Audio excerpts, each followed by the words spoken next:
Thanks very much, Thank Warren. you. Yes, now our chef Paul Knapp is here to feed us this morning. What have you got for us, Paul? We are doing a harissa spiced or roasted and spiced cauliflower pilau rice. So it's something that you can have, as you said there, as a main, you can have it as a starter, you could have it as a kind of a side to something, or you can just leave it as if you've got a big barbecue, you can just literally leave it in the tray, put all the bits and pieces on it and just fling it out and let everyone help themselves. Cool. So it's really, really simple and really, really straightforward to do. So what we're going to do is a couple of parts. We've got the rice and we've got the cauliflower. So a little bit of seasoning into a bowl, and then we're going to use some harissa. So harissa is kind of like a chili kind of tomato paste, OK? So I'm going to take half of that. It's about 2 tablespoons of that's gone into there.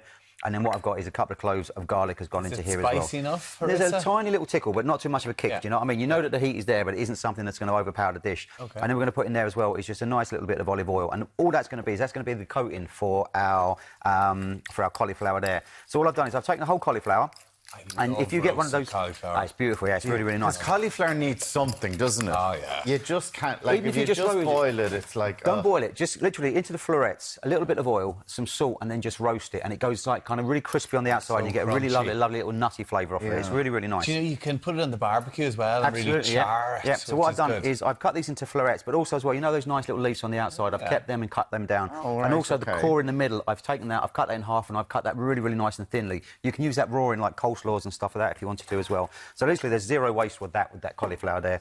And all we do is get our hands in there, and we're going to mix this in like so. We've got the oven preheated, all right, to 180 degrees on a fan oven, 200 on a regular gas mark 4. And all we're going to do is we're going to roast this in that oven, preheated, for round about 30 minutes, OK?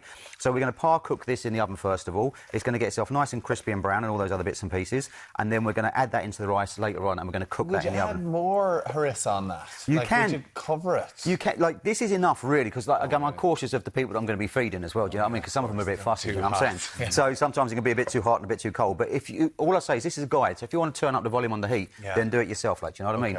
And we're going to bang that onto a tray like so, and as I say, into a preheated oven that goes.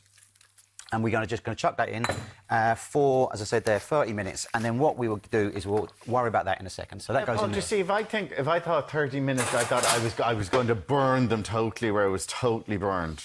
All I say is, like, the recipe itself is up on Island M's socials as well as the Virgin Media One player. But, like, it says 30 minutes, and on 180 at 30 minutes, if you take it out at 30 minutes, it'll be bang on. So, like, we kind of... I tested it there yesterday for times and stuff, so it won't... And it's to have that confidence that it isn't... Is that like a fan-assisted oven as well? Absolutely, yeah. Yeah, so 180 on the fan system.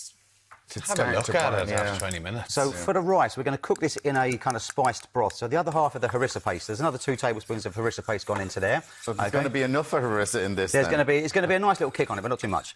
OK? And in it, I'm putting in a couple of bay leaves going there as well. OK? And what we're putting in as well is you can get it in some kind of Asian supermarkets and in some sort of like health food shops is saffron. All right? So if you can't get saffron, very you can expensive. Use turmeric. It is quite, listen, damn the expensive Island AM. Do you know what I'm saying? We push the boat on. Saffron? Saffron. What do you want saffron in? All saffron's going to do is going to give it like a nice kind of colour as well. So if you can't get saffron, you can use turmeric. It'll give it that nice colour. This will give it a little bit more of a reddy colour, and it gives it kind of almost a little bit of a honey undertone. You won't really taste it. But and before you put the harissa paste, was that just plain water in there? That was just stock. So that's just 700 ml of veggie stock's gone into there. It's got the harissa's gone in there as well, and a little bit of salt, and the saffron's gone in there, OK? So all we're going to do then is we take our rice. I've got 300 grams of rice, goes into our tray like this. All I've done is I've washed it and I soaked it for an hour, OK? And that just means it just speeds up the cooking time, that's all, and really kind of keeps some of those flavours that are in that... What's the rice, basmati? Basmati rice, yeah. Okay. There's a tin of chickpeas gone in there as well, and because we're kind of going North African, what we put in there is we put in there some sultanas as well. Also, I'm going to put in some toasted almonds. Don't worry, there's no toasted almonds in the one that we've done because I know we're sometimes not a big fan of nuts and stuff like that. Do you like them either? No. What do you mean either? The heat, you don't like the hot harissa. It's not too bad. And we're going to put in there some fresh dill as well, OK? So we're going to put a little bit of fresh dill in there. So you've got some nice flavours and spices going into that. Then what we do is we tip our spiced kind of broth, goes into here like so. Did you need to bring that up to boil or anything? It was, yeah. So I just brought it up to a boil, then I just left it so it's nice and warm. And that goes into there like so, like this, OK? And then what we do is we get our cauliflower, as you said, 30 minutes. And what you get is those lovely little black bits there. They're really nice. They're really tasty, crispy, and I say it really enhances the flavour. And all we're going to do is we're going to take half of this, and we're going to put half of this in because what we want is we want the contrast of the textures. So as this cooks down into here, right, what's going to happen is, and when we fluff it up, it's going to kind of get a little bit mushy down in the cauliflower's going to get mushy. And we'll save half back. So when it's cooked, take it out the oven, take the one that's still got a little bit of a bite in it, chuck that in there and just fold that into it after. Would the cauliflower need to be cooked for half hour if it's gone back in here? Surely that would cook it, no? Yeah, it would if you put it into it, absolutely. But what we want to do is we want that cauliflower to kind of just like mush down ever so slightly. So it's all about like textures, flavours and contrasts and stuff. So we're going to cover that well with foil, not as badly as I'm doing there. Okay, and into the oven, and that's going to go there for about 30 to 35 minutes. I would check it after 30, and if there's a little bite on the rice, what I would do is just take it out, because what will happen is it will still start to cook with the heat and stuff, okay?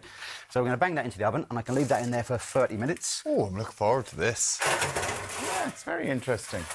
It's a really, really simple and easy dish to cook. Like, I use the oven a lot to cook, as I always say, like, I like cooking that thrives on neglect, because you can just bang it in the oven and it gives you half hour to go off and do other bits and pieces, you know what I mean? Right. So then what we have is we have it when it's like this. Okay. I was expecting it to be a lot more liquidy. No, because it all soaks it up. So, so there's no... You don't need to drain it as if, like, you're boiling rice and stuff like that. So would you put the other cauliflower on top of it now? Yes, and that's what I've done. I just did that one just during the ad break and stuff like that. Okay, so you've got the mixture. You've got the mixture of the cauliflowers. So you get some with a little bit. It's got a little bit more of a bite, and then you've got some stuff that again is just really. What have you got with it then? So we're going to serve this with a little bit of the pickled red onion. So it was literally 2 teaspoons of sugar, 2 teaspoons of lemon juice, and then some red onion. And all we're going to do then is we're going to put on there just some pomegranate, just to make it a little bit of Middle Eastern, just because it just spices it up. Can you make this with hummus? The rice or the... But instead of rice, put hummus in. You could put hummus into... You could put hummus in with the cauliflower, absolutely, yeah. A little bit of tahini goes on the top of that, which is just that sesame seed paste like so. And then we're going to put on there some of the pickled red onion, like so. And like that. And if you wanted to, you could zest a little bit of lemon juice over the top if you wanted to. A few of those and I put a little bit of nuts on there lovely. for Tommy, but I won't put any on there for Alan. And if you wanted to, just with a little bit of greenery on there, a little bit of dill. And there you'll have, that's the one with the nuts on. That's the one without the nuts on it. It's great, isn't it? Really, it's really not as simple. red with the saffron. No, you thought it'd probably be a little bit redder, did you? Yeah. Oh, great. Lovely. Yeah, it's very tasty. Rice dish. You sound surprised. No, but it's really tasty, yeah. That's what it is, but like you can do this as a nice big batch. You can put all of that on that tray, then all you've got to do is just chuck that out in the middle for everybody. You found the bay leaf. I know there was one somewhere.